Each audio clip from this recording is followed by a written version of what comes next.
to the airport. 8 and 15 minutes inbound or outbound between Montrose and Lake Cook. Inbound Eisenhower. Delays are St. Charles to the Tri-State. And in pockets from Mannheim to the Burns Circle. 42 minutes, 390 to downtown. 28 from Wolf. Outbound 28 to 390. Stevenson, 30 minutes from the Veterans Memorial Tollway to DeSable Lakeshore Drive, outbound 22. The Ryan is 22 minutes from 95th to downtown. I-57, 11 minutes, I-80 to the Merge, Bishop 410. Northbound Lakeshore Drive is heavy from around Soldier Field to Roosevelt. That's traffic. I'm Jim Talamonte on AM 560, The Answer. Jim, thank you. Chicago's Morning Answer continues next. AM 560 Weather Center forecast. Not as warm. Clouds and sun today, high 78. Currently 67 at O'Hare. Next news coming up at 8.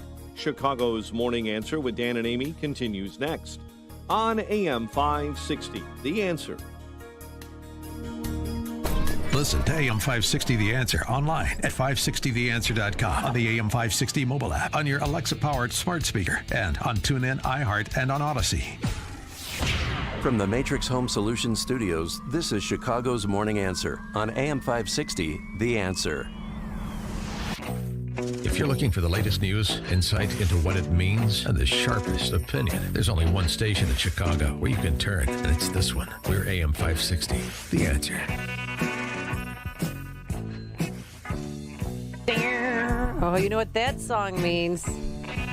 New Trier's Bad Boy Stephen Moore is on the Turnkey.pro answer line. Good morning, Mr. Moore. How are you? Hi, Amy. Good morning. Good morning. What is this? We're in the middle of a financial crisis, and Dan is out playing golf. Does he care about our country? No, he doesn't. Freedom never sleeps, I once heard. But I wanted to talk to you about this real quick because there's a new wave of workers who are calling it quits, because why work when you can stay home and make more than you want? Here's Ashley. She worked at Burger King, don't you know, and I think it was in Tennessee, and she and everybody quit, and they put a sign on the marquee saying, "We're not open because we're quitting. We don't like our boss." I couldn't do it. I could not work for somebody that treats their employees that way any longer. I immediately found another job after I quit. Because there's so many jobs out there. Now let me introduce you to Natalie. Natalie doesn't want to go back to work. Natalie likes working from home. The pandemic happened. I had a lot of free time to think what I truly valued as a human being. And that all came down to my own personal freedom. And I love working remotely. And it's sad, Stephen, because as you probably know, most of the high rises, the office buildings in downtown Chicago are still empty because nobody's requiring their workers to go back to work until after Labor Day in September. Yeah, so look, this is in part a result of the $300 a week unemployment extra benefits, which, by the way, Illinois is still paying those benefits. It's absolutely crazy. There are 26 states that have stopped paying the supplemental unemployment benefits. And guess which states had the biggest decline in unemployment last month? The ones that stopped the supplemental unemployment. That's right. Isn't it funny how that stuff works? I mean, if economics is really pretty simple, guys. I mean, if you subsidize something, unemployment, you get more of it. And if you tax something, work, you get less of it. And that's what we're doing right now. It is absolutely absurd that there's still 24 states that are paying these extra unemployment benefits. In Illinois, a couple with 2 kids, because of it, by the way, it's not just unemployment benefits. It's food stamps, it's free health care, it's nutrition assistance, it is rental assistance, all of these programs. If you live in Illinois and you got 2 unemployed parents and 2 kids, they can make the equivalent of $100,000 a year for not working a single hour. That is craziness. Look, I believe in a safety net, but that's a hammock, folks, and it's not fair to the people who are working. Now, here's something you may not have heard, guys. There is now legislation in Congress. Honest to God truth, I am not making this up. The Democrats want to make the $300 a week unemployment benefits permanent. Oh. So universal basic income, pretty much. Yeah, that's where they're headed. Exactly. Well, this is the thing. All right, so this child tax credit, I noticed I got a little bump in my check at my banking account. Well, but here's the thing. Nancy Pelosi, it's supposed to stop in December, but Nancy Pelosi wants to keep this gravy train going on forever. We are going to fight to make sure that this is permanent. But again, the strongest weapon in that fight is that it works. and that people truly avail themselves of it and not stay home from work because they have this advantage, but in fact see themselves freed up to go to work. I mean, Stephen Moore, I have a neighbor who has 3 kids, 6 and under. She's getting $900 a month. Wow. And it might be till infinity and beyond. I mean, if the Democrats have their way, and that's basically universal basic income. Well, by the way, don't forget, so she's getting $900 a month. I don't know her exact situation, but let's say she is unemployed. Let's say she's getting unemployment benefits. So she's getting also about $400 a month in unemployment $400 a week in unemployment benefits. Plus the extra $300 a week unemployment. I mean, that's a pretty high amount of money. You're talking about, as much as, $6,000-7,000 a month in all of these benefits. Now, here's the thing. I love what Nancy Pelosi just said in that clip. So people avail themselves to this money. What they're doing is, look, there's no free money, folks. The only way that you can, someone who's getting these checks can avail themselves to it is by taking money away from me. Right? So this is just a game of kabuki. Who pays for it and who doesn't? The problem is the people who are the hardworking people, the people who are working, the truckers, the people who are working in the nursing homes, the people who are, working the delivery people, the people who are working in the grocery stores, they're getting screwed by this because they're working hard, and the guy next door is getting more money than they are, and they're sitting on the couch watching Netflix. I mean, somebody explain the economics of that. I did just add it up. So my neighbor's making $2,100 a month. She's taking me out to lunch. $2,100 a month. Think about that. Working a single hour. Because she's unemployed. This is the amazing thing that anybody is working.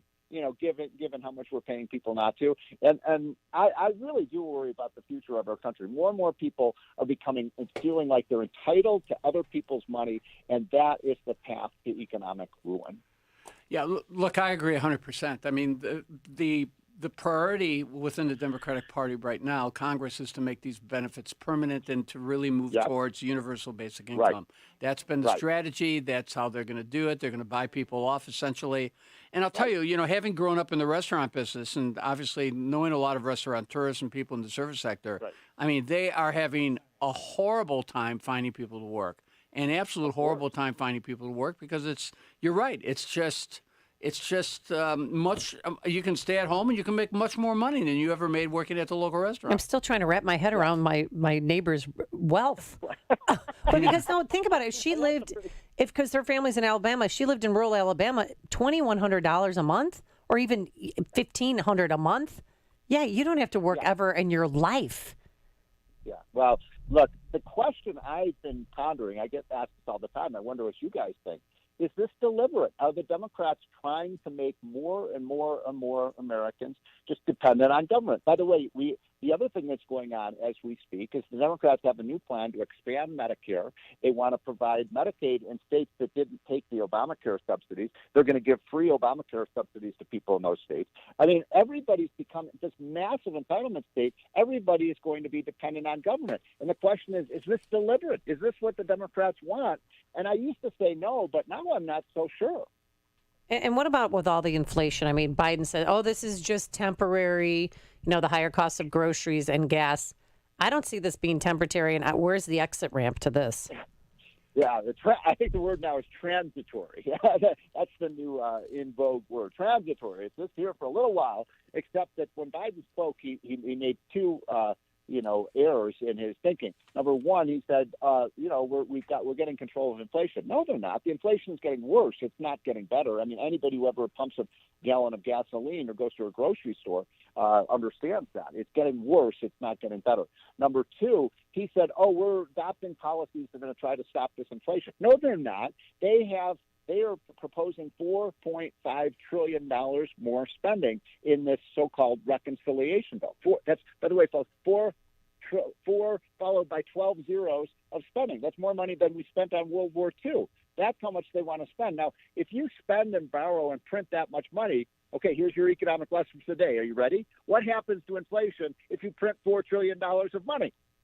A loaf of bread's going to be $35.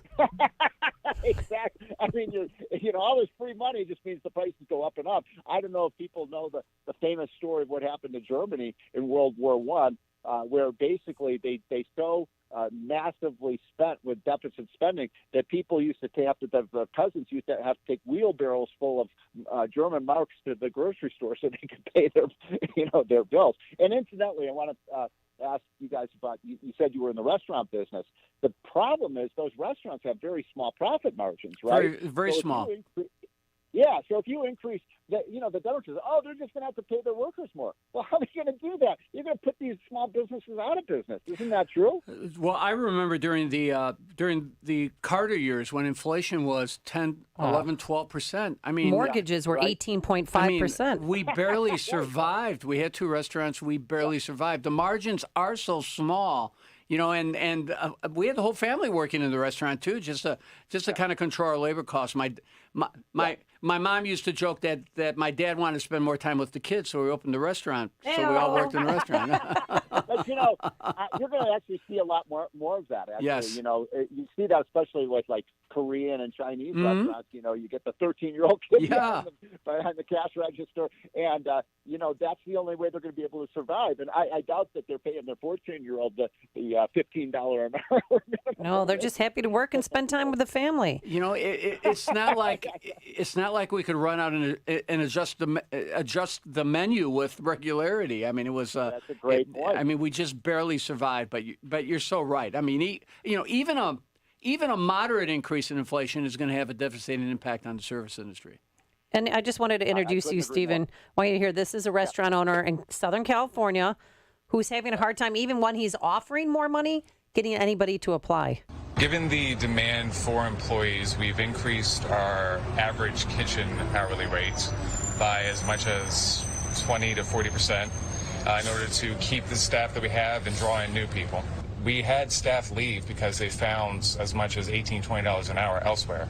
And we are a single business, so we don't exactly have the freedom to do that. And there was one restaurant in New York that was saying, apply for the job, stay for a year, and we'll give you an all-inclusive week for free in Costa Rica. Well, truckers now in Texas, they're offering $10,000 a month salary for truckers, and we have a shortage of about 60 to 75,000 truckers across the country. It's another reason why prices are rising. Because in a lot of areas, you literally can't get the gasoline from the wells to the pumps because the truckers aren't there to deliver it. Because so many people. And by the way, being a trucker, that's a tough job. If you can make $40,000, $50,000, $60,000 a year for just sitting on the couch, a lot of people are going to choose that. Look, we got to get back to normal. Stop spending money. We're reopening our businesses. One last thing, I know we're running out of time. The people, Joe Biden says, oh, that's okay. These businesses can just pay their workers more. That works if you're Amazon or if you're Walmart or you're Home Depot, where you've got big profit margins. But the little guys get screwed. And I would submit to you, everything we've done during the COVID era screws the little guys. They're the ones that weren't allowed to open up their doors. You're right. Walmart and Walgreens and Amazon were open. And we're not going to have any small businesses left in this country. I know. Did you hear that, too? We might have more lockdowns here. Because we went from 0.4 to 1.5% positivity rate. That's nothing. Yeah, I mean, this is ridiculous. Anyone in the state of Illinois or anywhere in the country, if you want to get vaccinated, you can get vaccinated. There is no reason for lockdowns, and vaccinated people are 99%, vaccinated, and they don't get COVID. So I don't understand all the lockdowns. They also, Amy, I'm pissed off that they want to now, in many states, they want to require kids for 6 hours in school to wear masks. Oh, I know. We're waiting 6 for. hours? Well, the IDPH, Illinois Department of Public Health, should be coming out before week's end with their new guidance. And that was, the carrot at the end of the stick was get your kids vaccinated and they could be mask free. I mean, I went to football practice watching both of my boys play, and kids were puking because they're making them wear masks out in the heat, pads on, helmet. I mean, it's ridiculous, and they're all vaccinated. You know what's even worse is that look, I am pro-vax.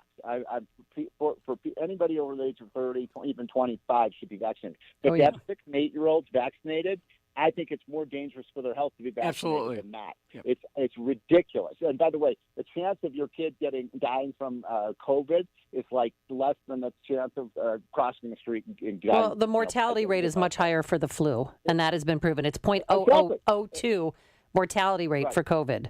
So then, Amy, why do the kids have to wear masks, and why do they have to be vaccinated? I mean, look, I'm not anti-vaccination. I'm in favor of vaccination. Me too. But for people who are vulnerable, and that's not a 7-year-old. I know. And I told Paul this during the break. There's kids who are playing in sprinklers with their bathing suits on, with their masks on, that are soaking wet. Stephen Moore. It's so ridiculous. I should send you pictures, but then they're minors and I look like a creep. So I'm not going to tweet that out. All right, Stephen Moore, we're going to have to leave it there for today, but always a pleasure having you on, and we love you. You're the best. Take care. All right, bye. And he joined us on our turnkey.pro answer line. It's news, opinion, insight. This is Chicago's Morning Answer on AM 560. The Answer. It makes you feel bad. It's just not fun. Every time you smile, you have to think about it. You have to be careful. You're self-conscious. You worry what people think about you. You don't need to hide your smile anymore. Hi, I'm Dr. Jeff Weller, and I'll get your smile